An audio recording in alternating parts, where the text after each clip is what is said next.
जाने माने दलित नेता और दतिया की भांडेर विधानसभा सीट से कांग्रेस के विधायक फूल सिंह बरैया ने एक बार फिर से बिगड़े बोल बोलने का काम किया है। उन्होंने सबसे पहले सनातन धर्म का प्रचार करने वाले पंडित धीरेन्द्र कृष्ण शास्त्री को अपने निशाने पर लिया है और उन्होंने उनके सनातन धर्म प्रचार प्रसार को गुंडागर्दी करार दिया है।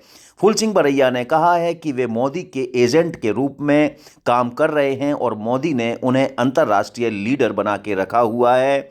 वे लोगों को बेवकूफ़ बना रहे हैं क्योंकि भाजपा चाहती है कि जब लोग बेवकूफ़ बनेंगे तो वह ज़्यादा से ज़्यादा राज करेगी। इसके अलावा भी फूल सिंह बरैया ने कई मामलों में अनर्गल टिप्पणी की है, जैसे कि उन्होंने कहा है कि इंडिया में हिंदू धर्म है ही नहीं और दलितों के मंदिरों में जाने को लेकर भी उन्होंने कहा है कि दलित अगर मंदिर में जाएगा तो उससे जूतों की रखवाली करवाई जाएगी और झाड़ू लगवाई जाएगी।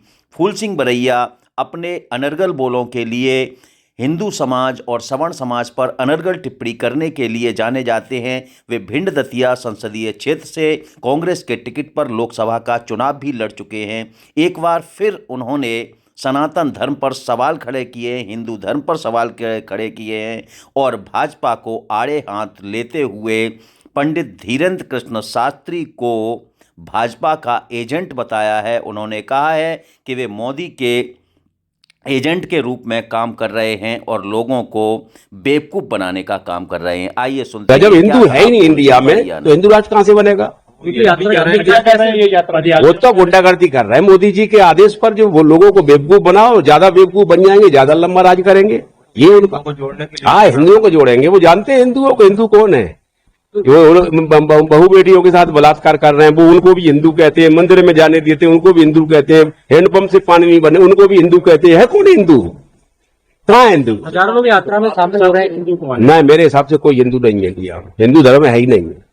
वो ऐसा कह रहे हैं कि वो कुछ धर्म गुरु कह रहे हैं मुस्लिम के दंगा हो सकता है इसलिए उन्हें देखिए, उनके साथ घटनाएं घटी हैं तो उन्हें डर लगता है, तो वो मांग कर रहे हैं, जायज मांग है। कह रहे हैं हिंदू संकट में है, इसलिए एकजुट कर। नहीं, ये झूठ है। हिंदू संकट में नहीं है, बीजेपी संकट में है। हिंदू कोई संकट नहीं। मेरा मतलब ये है कि आप जो कह रहे ग्रंथों को मैंने पढ़ा, उसमें कहीं हिंदू मिला ही नहीं। मैंने रामायण पढ़ी है, मैंने मनुस्मृति पढ़ी है, मैंने महाभारत पढ़ा है, मैंने वेद पढ़े, उसमें कहीं लिखा ही नहीं है हिंदू। इतना तामझाम क्यों कर रहे हैं लोग? अब पता नहीं, वो तो बेवकूफ। मैंने बता नहीं, ज्यादा लंबा राज करना है तो लोगों बेवकूफ रहना बहुत जरूरी है। लोग अगर होशियार हो जाएंगे तो ज्यादा लंबा राज नहीं कर सकते। कोई मांग रहा है नौकरियां, बताओ। बोले हम मंदिर बनवा दिया, तो मंदिर बनवाने से नौकरी का क्या संबंध है? हमने जो है महंगाई बढ़ा दी, कम कर रहा है। महंगाई के बारे में पूछ रहा है कोई? क्या कर रहा है बताओ मुझे। दलित और आदिवासियों को पुजारी बनना चाहिए। यात्रा में पहुंचे तो बोलते सनातन। जयवर्धन सिंह का मामला अलग है। मेरे फूल सिंह बरैया से बात कर रहे हैं, मेरे से बात करिए आप। मैं जयवर्धन सिंह के साथ नहीं हूँ इस मामले में। वो कह रहे हैं आदिवासी और दलित हैं, उनको भी मंदिर में पुजारी बनना चाहिए, उन्हें पूजा करना चाहिए। तो जयवर्धन जी से बात करो।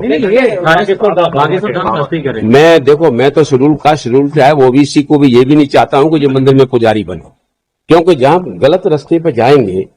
मैं बच्चों को पढ़ाने के लिए बात करो ना, यूनिवर्सिटी के बीसी बनाओ नहीं, यूनिवर्सिटी में पहुंचाओ नहीं आप कि ये चीफ सेक्रेटरी बनाओ नहीं। तो 54 जिले हैं। नहीं, मेरी बात सुनिए, 54 जिले हैं। 54 जिलों में schedule caste, schedule tribe, OBC के कितने कलेक्टर हैं? यहाँ क्यों नहीं पूछते? जहाँ जाइए।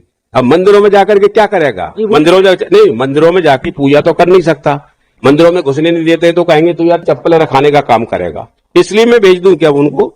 ये कह दूं कि शेड्यूल कास्ट मंदिर में जाएगा, मंदिर में क्या करेगा? उससे झाड़ू लगवाना पड़ेगा। तो आप ये अपील कर रहे हैं कि शेड्यूल कास्ट, शेड्यूल ट्राइब मंदिर नहीं जाए? नहीं, मैंने इसलिए नहीं, मैं कह रहा हूं कि मेरे को लगा वो मंदिर में जब घुसने नहीं देते हैं तो मंदिर में बुला क्यों रहे भाई? मंदिर में क्यों बुला रहे हैं बताओ मुझे? मंदिर में उसे झाड़ू लगवाएंगे, पोछा लगवाएंगे क्या? वही जातिवाद खत्म करने के लिए। जातिवाद खत्म वो क्या करेंगे? जातिवाद बनाने वाला कभी जातिवाद खत्म करेगा क्या? बिल्ली से कहा जाए चूहों की रक्षा करो, ये उसका उत्तर है, मैं समझता हूँ। तो जो हिंदू धर्म में जो जातियों पे विश्वास रखता हो, जो जातिवाद बढ़ाता हो, जातिवाद का काम करता हो और वो जातिवाद खत्म करने के लिए निकले, ये तो मजाक है और मैं समझता हूँ इसमें कोई दम नहीं है। नहीं, पूरे इंडिया में जातिवाद है। बुंदेलखंड अकेला पूरी इंडिया में नहीं। वो तो बढ़ा ही रहे हैं, वो जातिवाद तो वो बढ़ा ही रहे हैं। आभि कूड़म लोद्रा केवर्ते चना पिता पंचशूद्र प्रशस्ते षष्ठो विदुषे का लोदस्य गणरस्य कश्यप काची अधमा वसूद्र आदि निवासी डोल गमार शूद्र पशुनारी ये सब ताड़ने के अधिकारी स्त्री शूद्रो विद्या न ध्यताम साक्षात पशु पुक्ष विसारी न जी किसने लिखा है इसके ऊपर बात करें नहीं कि हमारे ग्रंथों में जो लिखा है नहीं वो क्या सलाह देंगे वो तो मोदी जी ने उसे तो अंतरराष्ट्रीय लीडर बना के रखा हुआ उसे कौन सलाह देगा। अब भीड़ तो देखो आज इंडिया में भारतीय जनता पार्टी ने जनता को बेवकूफ बना दिया है तो बेवकूफ बना करके लोग चल जाते हैं। अब वो कहते हैं कि यही उद्धार होगा अगर यही उद्धार होगा तो मोदी सरकार वो क्यों चला रहे कह दे नहीं कि ये उद्धार करने वाला तो यही संस्था है कि बोले गाय के पेशाब से कैंसर ठीक होता है तो एम्स क्यों खोल रहे हो तो इसका कौन जवाब देगा। तो ये सारी चीजें हैं इनका कोई देखिए इनके पास कोई उत्तर नहीं है। ये तो वैसे ही लोग हैं जो देश में टाइम पास कर रहे हैं ये तो देश को खत्म कर दिया देश बर्बाद कर दिया देश में बचा क्या आया जातिवाद चरम सीमा पर है गुंडा राज चरम सीमा पर है बचा क्या देश में बताइए मुझे गरीबी है ही बेरोजगारी है ही और आज की तारीख में बच्चे जो पढ़े लिखे रहे हैं उनका कोई भविष्य नहीं है। ये सारा